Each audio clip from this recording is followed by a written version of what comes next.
And speaking of knowing things and also C- tier movies, we watched the second Made in Abyss movie, that of course being Made in Abyss, Wandering Twilight. Nico, please run us down the Abyss. I have to do it? God damn it, that's fucking... Well, I have to do mine, come on! Oh yeah, that's right, Dylan's the one who selected this, okay. Yeah, so Made in Abyss, Wandering Twilight, this is a film that features our girl Rico, who immediately gets impaled by a big ol' fucking porcupine thing and gets poisoned, and so Reg needs to get the help of Nanachi to fucking find a cure for it, and after a very horrifying scene, we see that she's finally cured, and we then see that Nanachi has a fun little pal named Mitty. Is that her name? It's Mitty, right, Jackson? Yes. Yes, Mitty, who is suffering and is just a little blob monster, and so Reg fucking executes him, gun to the head, bullet straight to the brain, and it's very sad. The end. Dude, fun fact, Nanachi is a they-them. No way. That is, they do in fact not have a canonical gender. I don't think they identify as a they them, but they don't have a specified gender in lore. Anyways, speaking of they them, I am sitting right now at a B+.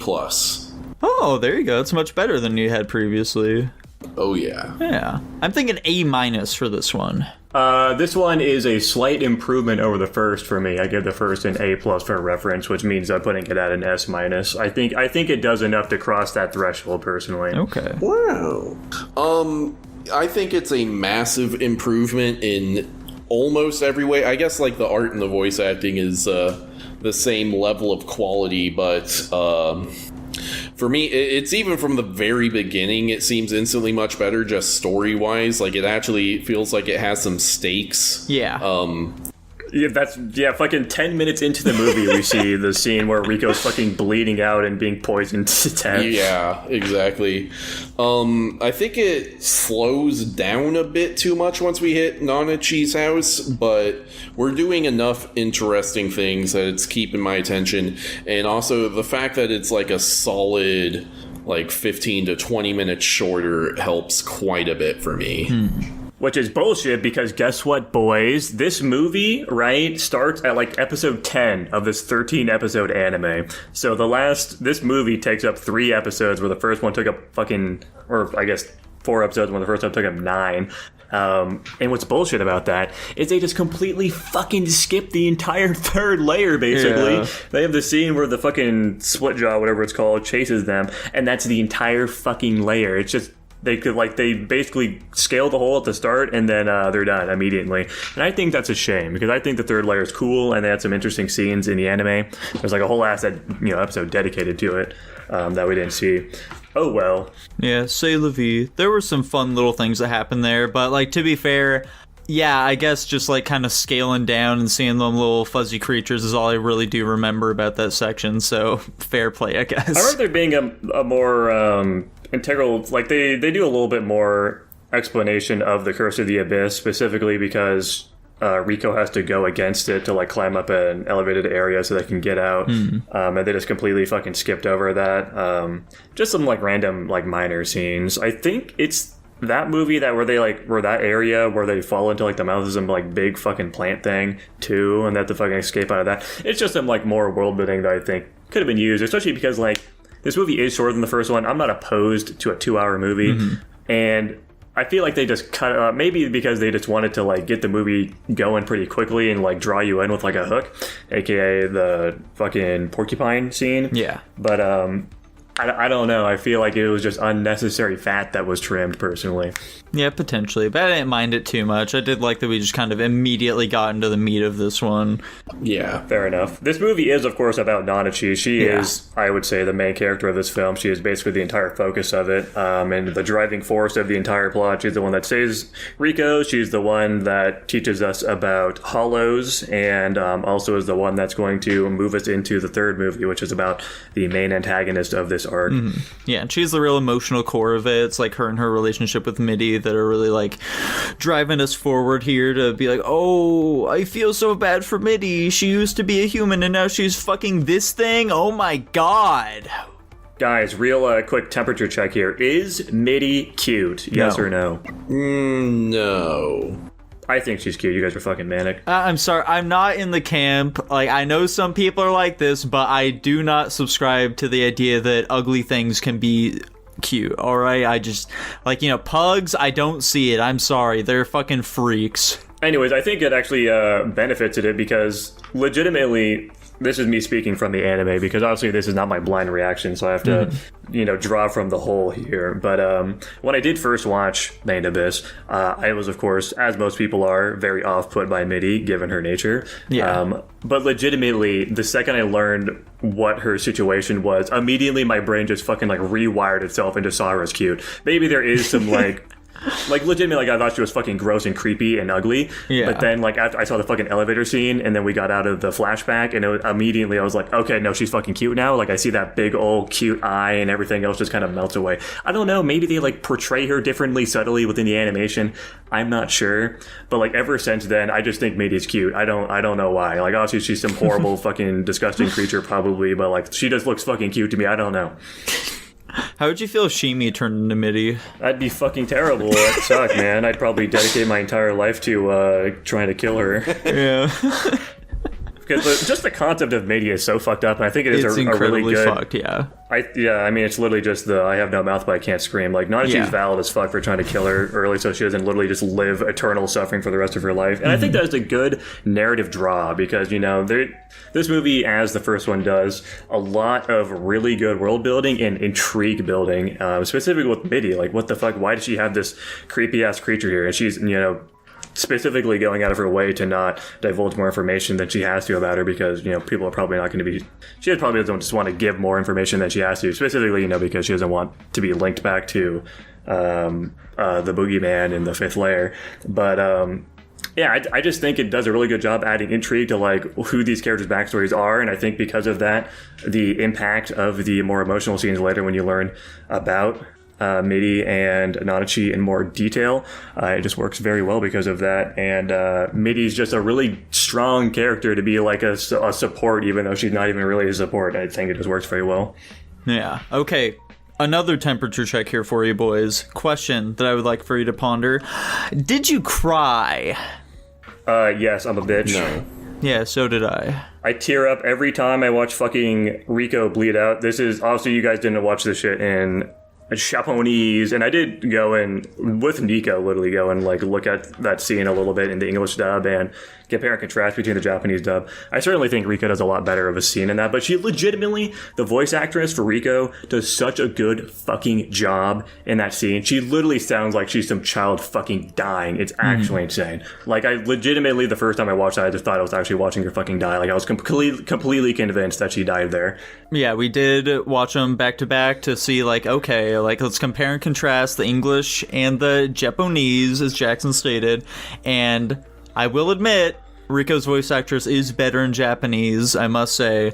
The other characters, Reg and Nanachi, I think that it's a lateral movement for them, but yeah, for Riko, for sure, I can agree there. Yeah, it's just fucking... I would say go and watch that scene in Japanese. It's actually fucking heartbreaking. The voice actor does such an insanely good job with it.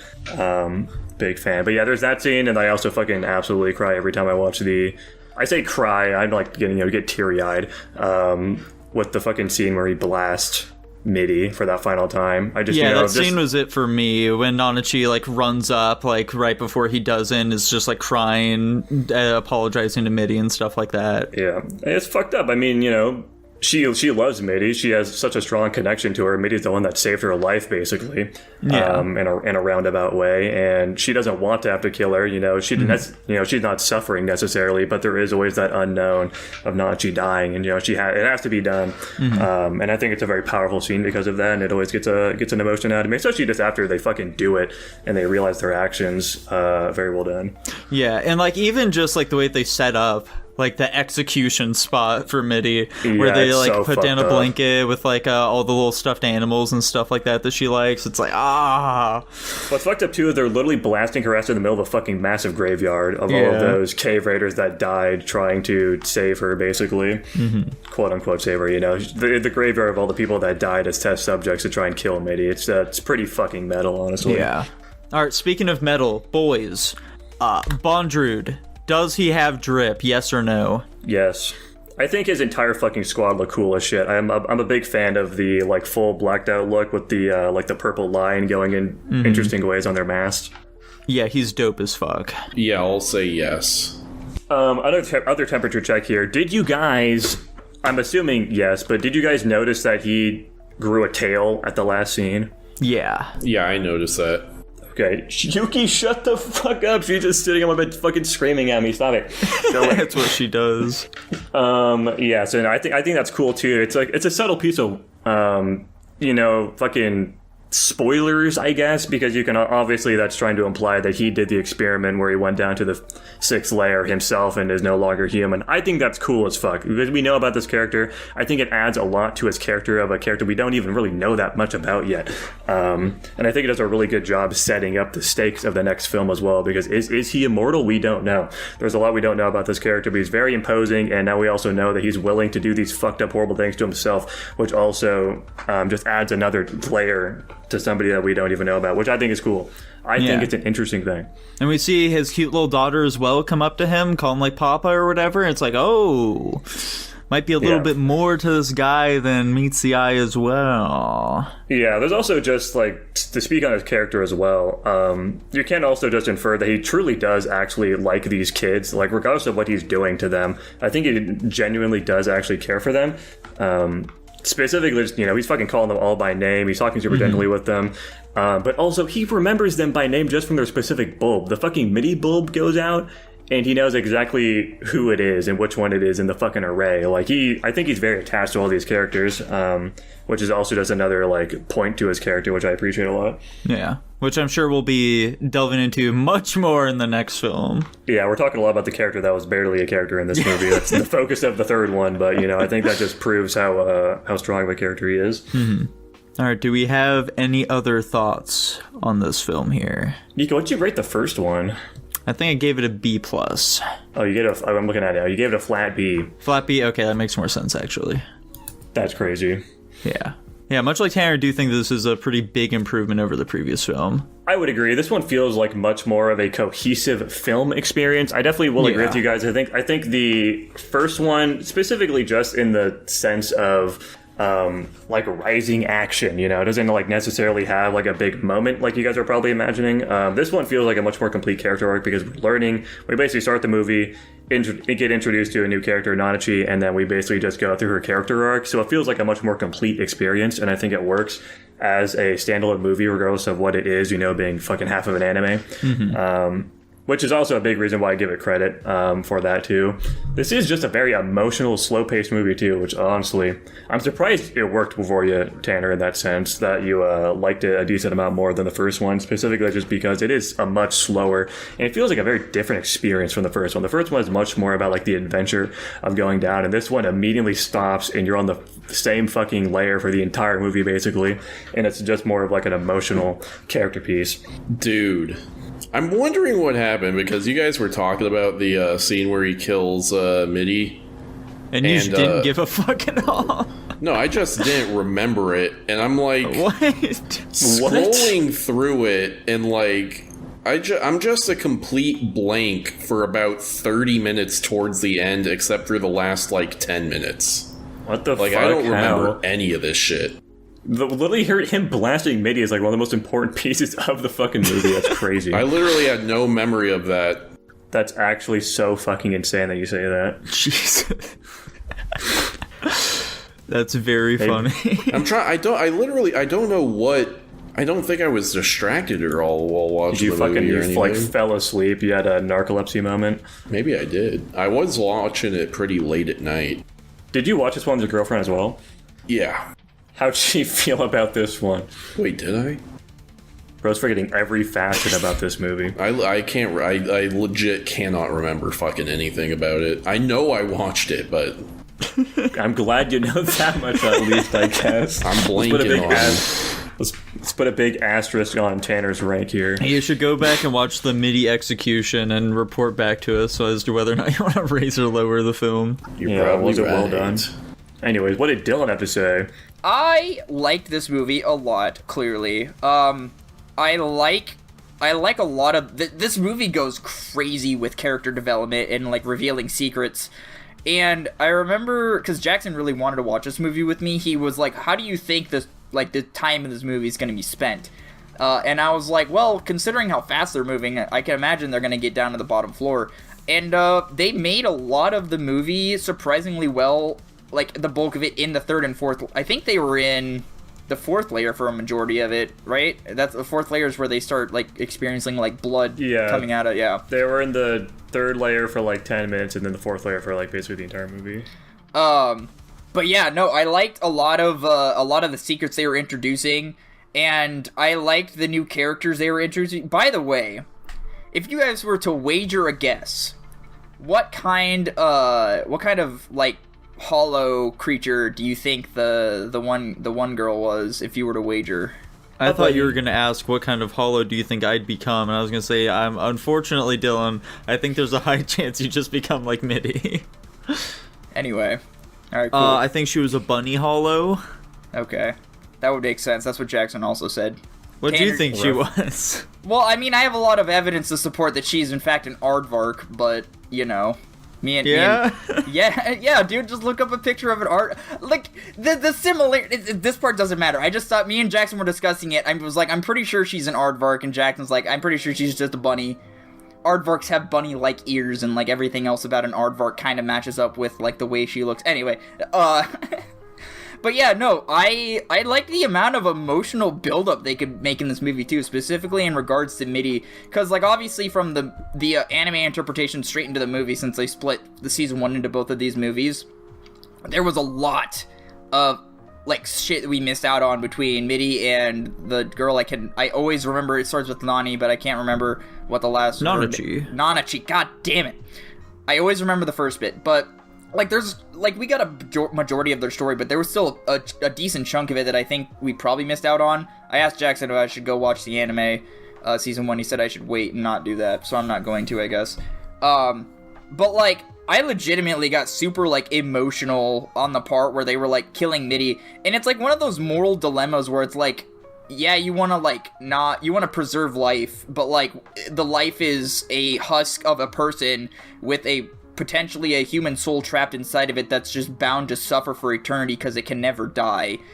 So then really what's like more evil, leaving them alive because you care about them, or like finally killing them because you have a way to do it and ending their suffering? And I think it's... I know we've talked about similar things in the past on the channel, and I gotta say 10 out of 10 times I'm fucking killing her.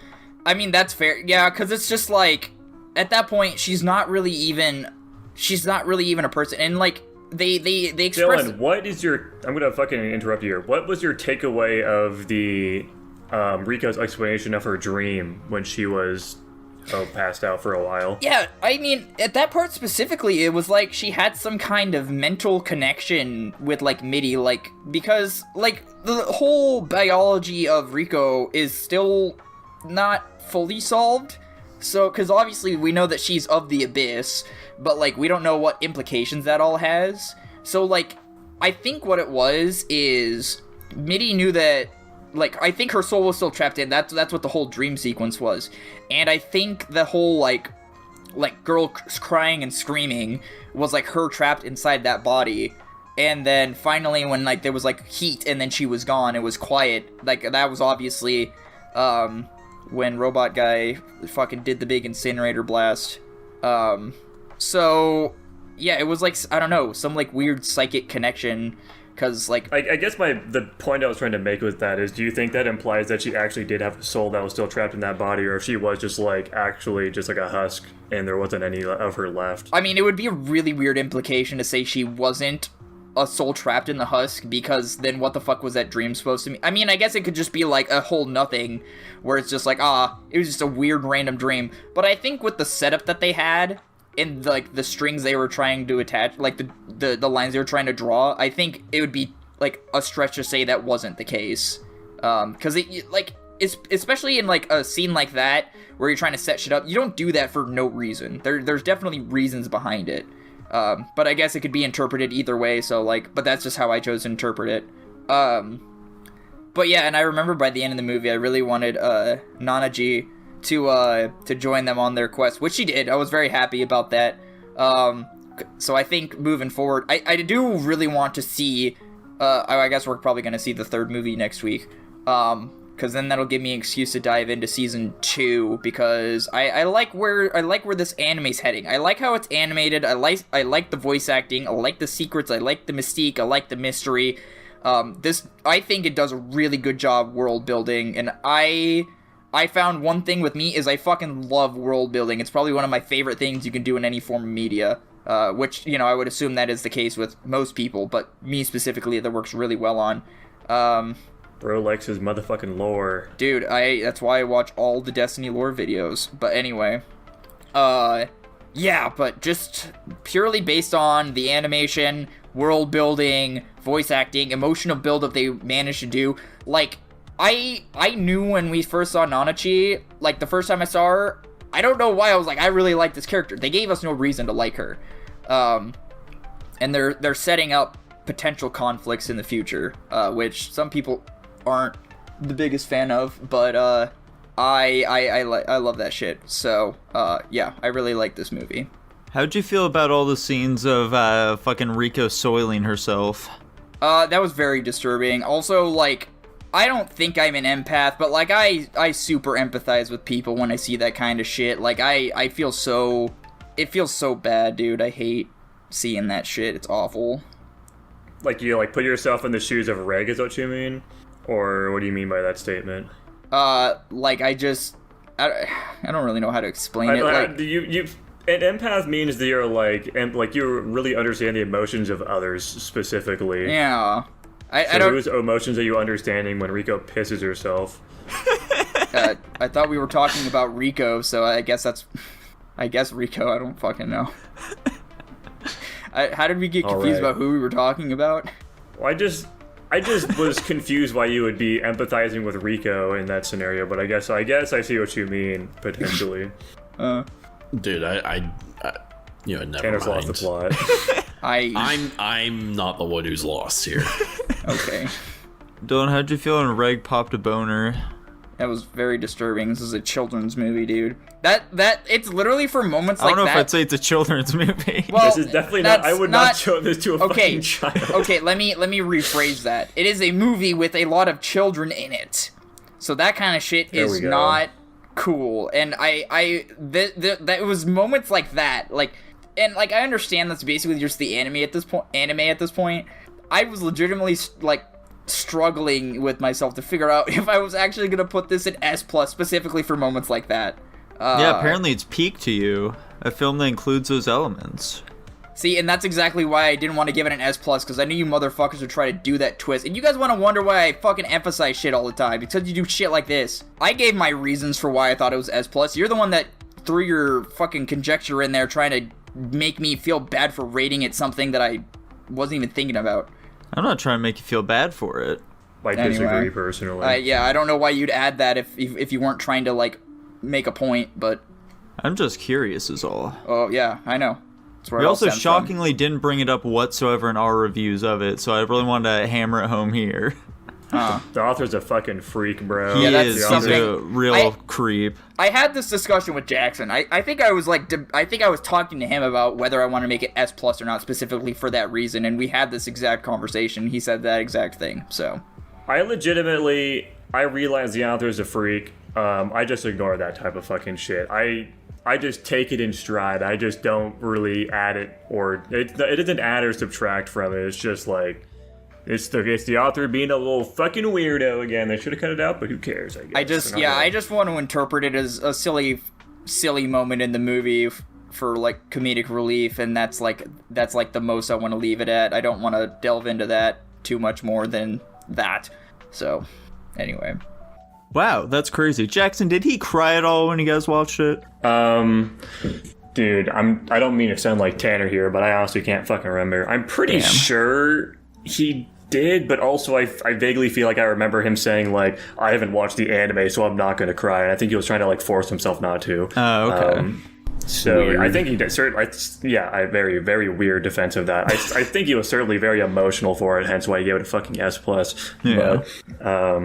But, yeah, I don't know if I don't think he cried necessarily. I mean, like, we were watching fucking, for reference here, we're watching Clannad recently. He has absolutely cried in Clannad already. And yeah, I can't, like, visually see it. All I know to, like, verify if he's crying or not is if he, like, starts wiping his fucking eyes out later. All right, follow-up question here for you. What do you think is the likelihood that when we watch the next film, Dylan will compare Bontrud to a warlock from Destiny?